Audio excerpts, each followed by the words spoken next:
Hey tubers, it's CJ, A New Life. I received a message from Lisa Bandit Ladybug, and I'm so appreciative that you brought my attention to this video that Gastricrose made on single parenting in this journey. I think I have made videos in the past about it. I am a single mom. My daughter is 12, and she was 11, I believe. Yeah, she was 11 at the time that I had my gastric bypass. And just getting straight to what this person had an issue with, feeling guilt about leaving your child to work out and to take care of you. I can so relate on that on so many levels. I started going to the gym in February of 2011. I haven't stopped, but I was going 4 to 5 days a week, and my workouts lasted no less than 2 hours. Sometimes it was 3.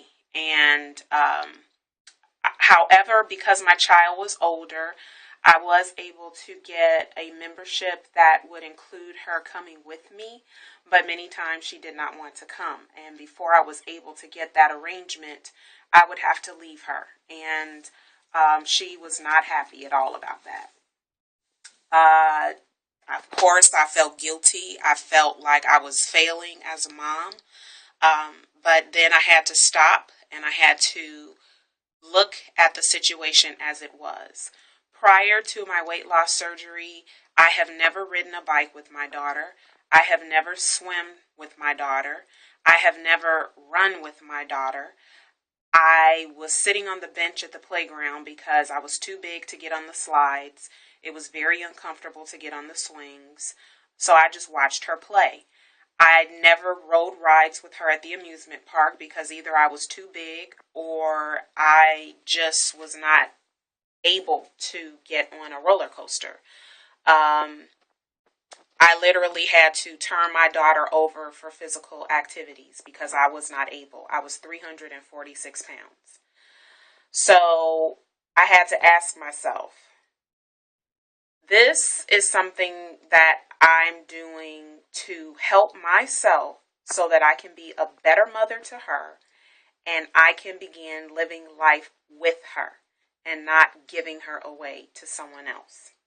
So in effect, I've been leaving my child all of her life, pretty much, until I decided to make a change for my life. And, there is always a reference to when you're in an airplane and if the plane is going down, you put your oxygen mask on first so that you can put it on the next person.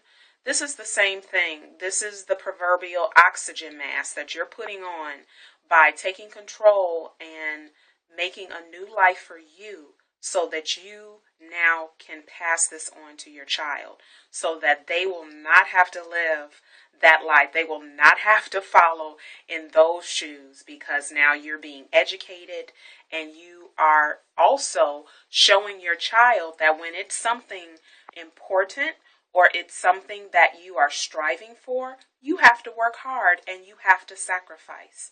So there are many lessons that are very good lessons that come out of this. And children are always going to find an angle to complain or whine. And it may be warranted that he doesn't want to be with anyone but you. But as single parents, we have to make concessions, and so do our children, because we don't live in a household where we have a mate. And that's something that I have drummed into my daughter. We have to work as a team because we have a different family unit. It's just the two of us.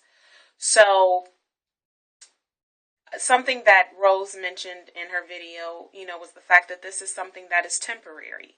I worked out for 10 months and like the beginning of this year, I stayed home. I would ask her and give her the option, do you want me to stay home tonight? And I would stay home. Sometimes I would wait till she went to sleep and then I went to the gym.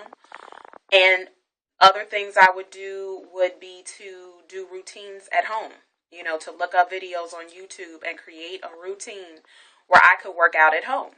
Because I wanted to let her know you are a priority and you are important to me too, but I have to do this first. And, I lost till I got to Wonderland.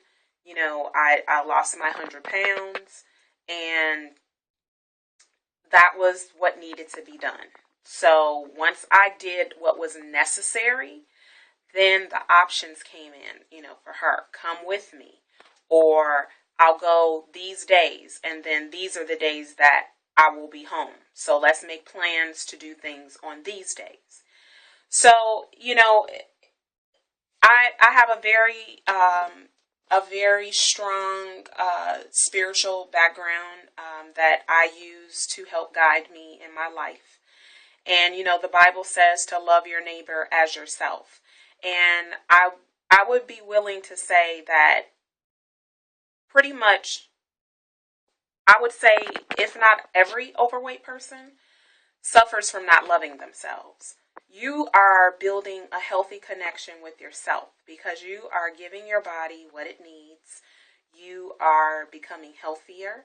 You are prioritizing your health. I think it's selfish when we do nothing about our health and we put ourselves at risk for all the diseases that will kill us.